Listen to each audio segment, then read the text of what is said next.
После смерти Аль-Маари на его могилу пришло 180 поэтов, и 80 из них сочинили в честь него марсию. Но когда ушел из жизни наш поэт, не было не только некролога или марсии, но даже среди считавших себя близкими друзьями поэта не нашлось человека, который бы знал что-либо о его творческом пути и биографии.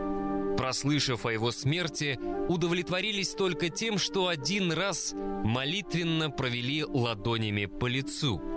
Так писал по поводу кончины поэта Шамсуддина Заки просветитель Ризаэддин Фахриддинов. Однако сравнение этого безвестного при жизни башкирского суфия со знаменитым арабским поэтом и философом Аль-Маари должно насторожить любого знакомого с именем последнего. Что же могло быть общего между ними, кроме слепоты, приобретенной обоими в раннем детстве? Или же автор строк просто не нашел подходящей аналогии тому, кто всегда был исключением из правил?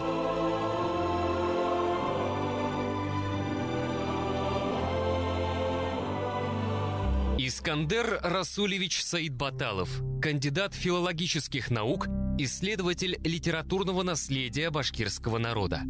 Суфийский поэт Шамс-ад-Дин Заки – личность достаточно известная, с одной стороны, и с другой стороны, полулегендарная и очень слабо освещенная в источниках, потому что он не занимал каких-либо официальных должностей, он не получал указов на имамат, как другие представители улемы, мусульманских ученых кругов того времени, и, соответственно, о его биографии сохранилось крайне мало источников.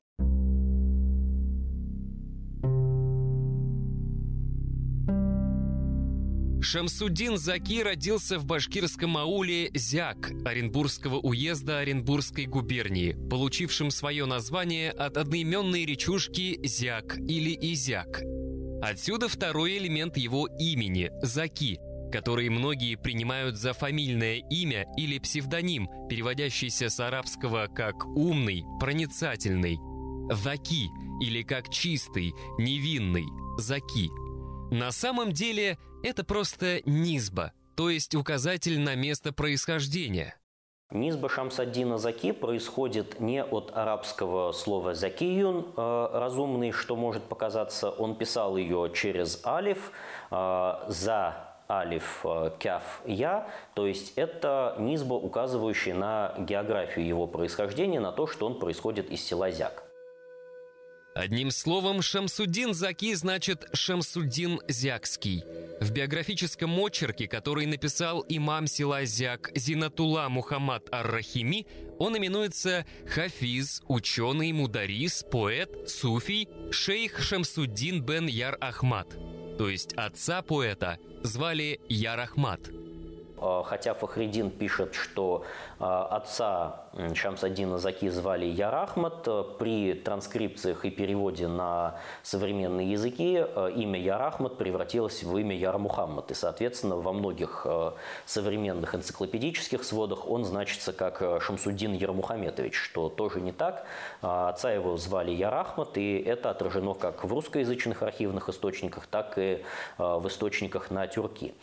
Кроме того, современные исследователи, как авторы истории башкирской литературы, так и авторы истории татарской литературы, присваивают ему фамилию Губайдуллин, опять же, на основании того, что таким образом фамилия, имя дедушки Шамс-ад-Дина указано у Ризаэддина ибн Фахриддина. На деле и согласно ревизским сказкам, и согласно показаниям Зинатуллаха Мухаммада Рахими, его родословная до 5-го колена выглядит следующим образом: Шамс-ад-Дин, сын Яр Ахмада, сына Фатхуллаха, сына Султана, сына Баки. То есть имя Убайдуллах – это, скорее всего, неправильная передача имени Фатхулла. И никакой фамилии Губайдуллин Шамс-ад-Дин Заки ни при жизни, ни впоследствии не носил и носить не мог. В материалах ревизии населения отыскиваем деда и отца Шамсуддина Заки. Ревизская сказка 1816 года, ноября 1 дня Оренбургской губернии и уезда деревни Изяк башкирцы Феткулла Султанов, 49 лет, Феткулины сыновья Ярахмет, 19 лет, Фазлулла, 17, Аглиулла, 15, Абдулла, 9. Шамс-ад-Дин Заки родился в 1822 году в деревне Зяк в семье имама и представителя уламы, представителя ученых кругов мусульманских того времени Ярахмада ибн Фатхуллаха. Он происходил из ученой семьи. Ревизская сказка 1816 года фиксирует, что это была большая неразделенная семья во главе с двоюродным дядей отца Шамс-ад-Дина по имени Абдул-Карим Бакиев, который занимал пост имама и мухтасиба. Соответственно, в этой семье воспитывался его племянник Фатхулла Султанов, и сыном этого Фатхуллы Султанова был отец Шамс-ад-Дина Ярахмад. Согласно житию, написанному Зинатуллахом Мухаммад Рахими, Ярахмад был имамом, он служил имамом, имел ли он указ до конца непонятно. Он совершил хадж еще до рождения своего ребенка и после рождения Шамс-ад-Дина отправился во второе паломничество, из которого уже не вернулся. В те времена паломничество в Мекку для многих было билетом в один конец. Однако высокая вероятность гибели в пути не останавливала ревностных мусульман от исполнения религиозного долга. Могила Ярахмада была в числе тысяч других безвестных могил, усеявших собой дорогу к Каабе. Шамсуддин во многом повторит судьбу отца.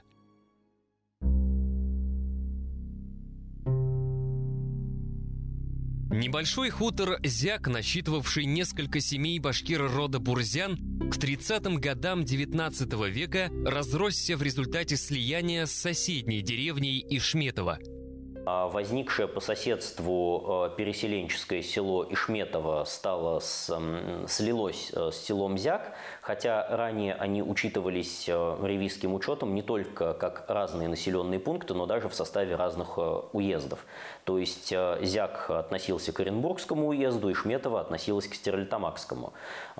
Между этими ревизиями Зяк и Ишметово слились в один населенный пункт, и, соответственно, на момент написания первых биографий Шамс-ад-Дина Заки, прежде всего на момент написания свода Асар, соответственно, эти населенные пункты, имеющие разное происхождение, разное время возникновения, разный этнический состав населения, воспринимались как один населенный пункт, и именно отсюда произошло мнение, что Шамс-ад-Дин Заки родился в селе Ишмет, как пишет Фахриддин. Это мнение неверно. То есть он родился в селе Зяк, и село, и речку, на которой оно стоит, он, собственно, и увековечил в своей низбе. Ишметово было основано торговыми татарами Сиитовского посада, что близ Оренбурга, взявшими в аренду вотчинную землю башкир Бурзянской волости. С этого момента оба селения стали носить единое название – Зяк-Ишметово. Ныне оно расположено на территории Куйргазинского района Башкортостана. Что касается его ранней биографии, то показания источников расходятся. Ризаэддин ибн Фахриддин пишет, что Шамс-ад-Дин утратил способность видеть, потерял зрение в результате детского заболевания. По всей видимости, это могло быть осложнение оспы. Зинатуллах Мухаммад Рахими, в свою очередь, пишет, что тот уже родился слепым, и описывая путь его дальнейшей социализации, описывая его воспитание, Зинатуллах Мухаммад Рахими не жалеет добрых слов и похвальных слов по адресу родной матери Шамс-ад-Дина и второй жены Ярахмада ибн Фатхуллаха, которые вместе посвятили свою жизнь воспитанию вот этого слепого ребенка и смогли обеспечить ему возможность получить традиционное мусульманское образование и найти свое место в обществе. Шамс-ад-Дин Заки действительно получил хорошее образование. Он учился где-то в пределах Стерлитамакского уезда у некого имама и мудариса по имени Кутлугельде. После этого он отправился в село Ашкадар-Балыклы или в село Ашкадар на реке Балыклы, в котором было крупное достаточно медресе, и основной круг мусульманских наук – арабский язык, персидский язык, мусульманское право, мусульманское вероубеждение, толкование Корана и особенно чтение, рецитацию и запоминание Корана он освоил, по всей видимости, именно в этом селе, в Ашкадар-Балыклах. В дальнейшем, уже когда Шамс-ад-Дин Заки был зрелым человеком, источники фиксируют его как Коран Хафиза, то есть человека, знавшего и рецитировавшего Коран наизусть, толкователя Корана и специалиста по мусульманскому праву. В это же время, во время учебы в Ашкадар-Балыклах, Шамс-ад-Дин Заки получил суфийское посвящение от известного в тех краях и достаточно авторитетного суфийского шейха по имени Тулумгужа ибн Муса, который служил имамом в большом придорожном селе Зерган. Сейчас это территория Мелеузовского района. Хотя низба Тулумгужа Ишана Аль-Джиргани указывает на проживание в Зергане, источники, сохранилось большое поэтическое произведение, посвященное шейху Зайнулле начала XX века с описанием его силсилы, указывают, что по происхождению он был башкир. Ну, на это, в принципе, указывает и достаточно характерное его традиционное башкирское имя Аберег. Имя Таламгужа буквально значит «владелец косы», вероятно, отражая те времена, когда древние башкиры, подобно тюркам и монголам, заплетали косу. Таламгужа Ишан был мюридом, то есть последователем знаменитого суфийского шейха Джафар Ишана Аль-Уршаки, известного в Башкирии как Ягафар Ишан, место упокоения которого на берегу реки Уршак в Аургазинском районе Башкортостана до ныне почитается мусульманами и является одним из значимых объектов сакральной географии края. Джафар Ишан лично сам учился в Бухаре, потом отправился в Кабул, где и получил посвящение от Фаизхана Кабули. Известно, хотя это достаточно туманная и мало освещенная в источниках тема, известно, что Джафар Ишан был не только мистиком, не только человеком глубоких степеней посвящения и мистического познания, не только человеком, изрекавшим парадоксальные достаточно и при этом мудрые вещи, но известно также, что, возможно, он практиковал громкие формы зикра, то есть родение с песнопениями сама и так далее. У Джафара Ишана было достаточно много учеников, прежде всего на территории Башкортостана, и одним из его преемников был как раз Тулумгужа Ишан. Впоследствии преемниками Тулумгужа Ишана был тоже происходивший из Южного Башкортостана Иладж-ад-Дин, по-башкирски Геложиддин Хазрат. После него его преемником был сын Тулумгужи Сахиулла, преемником Сахиуллы был Ахмадулла, все они служили в Зергане. И эта силсила продолжалась после Ахмадуллы Ишана вплоть до второй половины XX века. Его преемником, согласно устным сообщениям информаторов, был проживавший в Кугарчинском районе известный суфийский шейх уже советского времени Шамигул Хальфа. То есть эта силсила, суфийская преемственность связывала Шамс-ад-Дина Заки с Фаизханом Кабули и, соответственно, с Муджадидией Средней Азии и Индийского субконтинента. Следующий этап жизни Шамсуддина Заки отражен в ревизской сказке 1850 года. Как уже говорилось, поэт во многом повторил судьбу своего отца. Как и отец, он воспитывался в большой семье своего дяди. Оренбургской губернии и уезды 10-го башкирского кантона, деревни Изяк-Ишметьевой башкирцы, двор номер 11, Фазлулла Фаткуллин. Фазлуллы племянники: первый Шамсуддин Ярахметов, второй Хажи Мухаммед Ярахметов. О Шамсуддине сказано, что с 1848 года отлучился в Казанскую губернию для обучения. В 1848 году, это данные ревизских сказок, Шамс-ад-Дин Заки получил разрешение на отъезд из родных мест. Будучи башкиром, он, как и все башкиры-мужчины того времени, не имел свободы передвижения и обязан был получать разрешение на отлучки из родных мест от кантонного начальства и от руководства башкирского войска. Такое разрешение им было получено, и в 1848 году он отбыл в Казань для учебы в одном из казанских медресе. И что достаточно характерно, об этом пишут и Зинатуллах Мухаммад Рахими и Ризаэддин ибн Фахриддин. Из казанского медресе Мухаммад Карима он был исключен по инициативе самого руководителя медресе, потому что устраивал среди студентов некие споры, дискуссии и ставил перед ними какие-то неудобные вопросы. То есть, несмотря на физический недуг, несмотря на слепоту, мы видим, что Шамс ад-Дин Заки был человеком, можно сказать, неробкого десятка, очень активным и склонным к достаточно, по всей видимости, провокативному поведению. То есть его действия, его поведение не соответствовали ожиданиям, какие возлагались на праведного и ученого слепца. После этого, по всей видимости, в начале 50-х годов он возвратился в родную деревню, где сельчане, жители Мзяка, построили для него медресе, и в котором он начал свою преподавательскую деятельность. Причем медресе его пользовалось достаточно большой популярностью. Все биографы пишут, что у него было много шакирдов. Однако вскоре произошла ссора между Шамс ад-Дином и его односельчанами.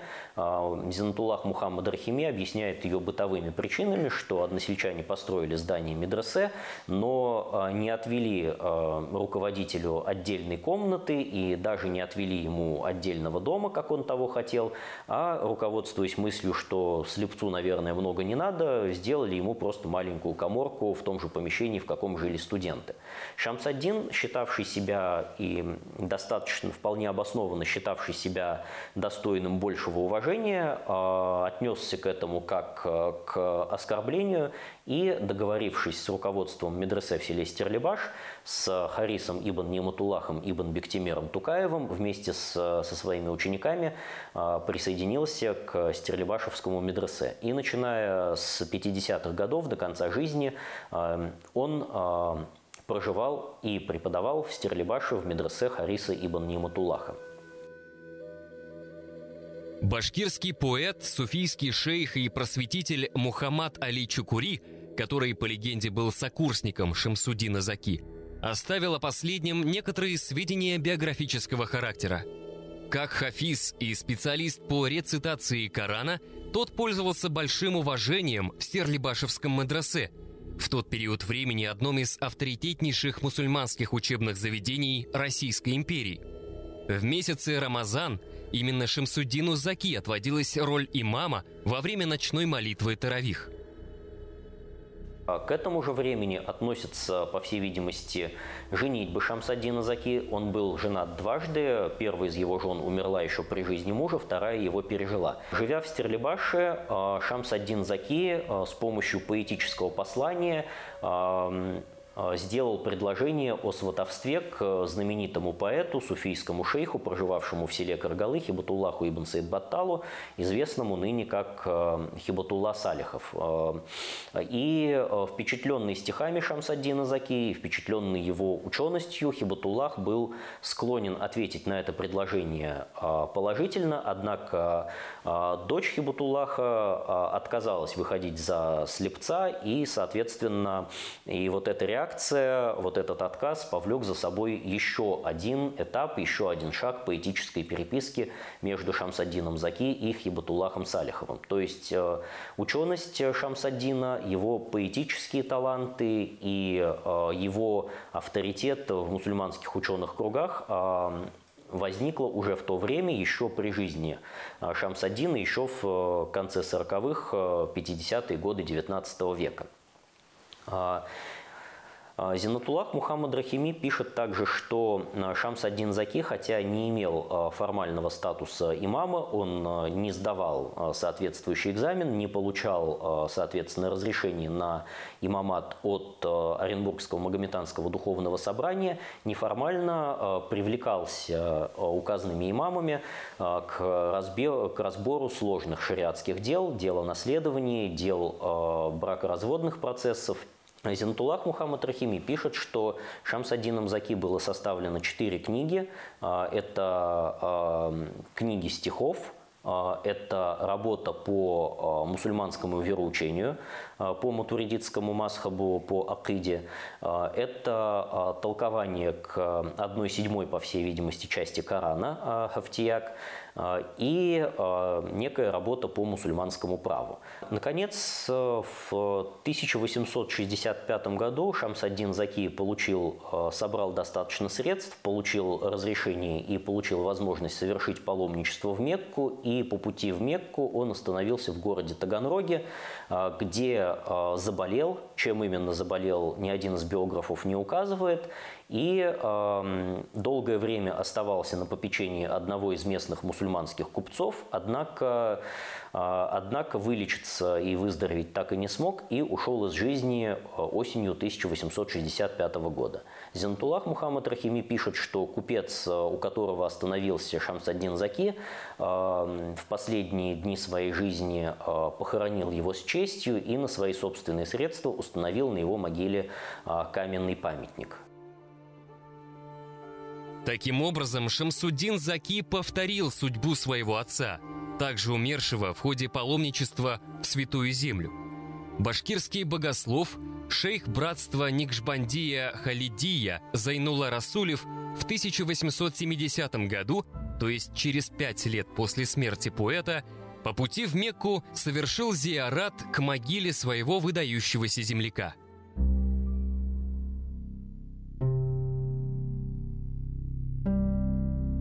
Поэтическое наследие Шамсуддина сохранилось далеко не полностью. Часть стихов опубликовал Ризай-Дин Фахриддинов, другая часть сохранилась в рукописи имама родного аула, поэта Зинатуллы Рахим. Мухаммад Али Чукури писал о Шамсуддине: «Хоть ничего глаза не видят, но зоркость на лице его». Словно по известной максиме суфийского поэта XIII века Джалал-ад-Дина Руми: «Зашей глаза, пусть сердце станет глазом», слепец Шамсуддин открыл в себе духовное зрение, которое вдохновляло его творчество, написанное на 3 традиционных языках мусульман того времени – арабском, персидском и тюрки. Эти произведения написаны в жанре и форме газель, маснави, мунаджат, и некоторые из них просто озаглавлены как назм, то есть стихотворение. Стихи Шамс-ад-Дина Заки, с одной стороны, достаточно сложны для восприятия современным человеком, потому что они насыщены арабской и персидской лексикой, что обычно для стихов на языке тюрки. И вторая сложность состоит в том, что это произведения, которые действительно документируют мистический путь суфи, мистическое движение души, ищущий Бога, мистическое движение души человека, ищущей последнюю, настоящую, подлинную истину. И, соответственно, все они, даже будучи достаточно такими бытовыми по поводу сочинения, достаточно простыми в плане словесного выражения, насколько простым может быть литература на тюрки, они содержат очень сложную философскую концептосферу, очень сложную философскую метафорику, которую достаточно непросто расшифровать и которую достаточно непросто понять.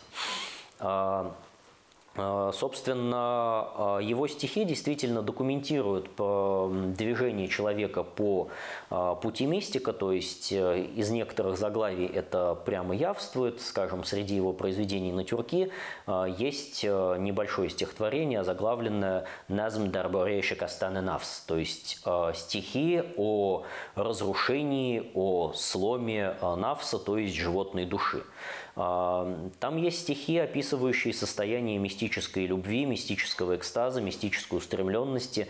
Есть стихи, которые могут быть прочитаны на буквальном уровне, как стихи о дружбе или о скоротечности времени, но при обращении к интертексту, при обращении к их внутренней структуре, внутренней метафорике, мы видим, что это стихи о трагедии человеческого бытия, о том, что человеческое бытие никогда не может быть совершенно, что человек при жизни, оставаясь собой, никогда не может разрушить последнюю завесу между собой и Богом и, соответственно, найти свое предназначение, достигнуть цели своих устремлений. Таким образом, в отличие от своего собрата по несчастью, слепого арабского поэта и философа Аль-Маари, Шамсуддин Заки не был скептиком, ставившим под сомнение догматы ислама.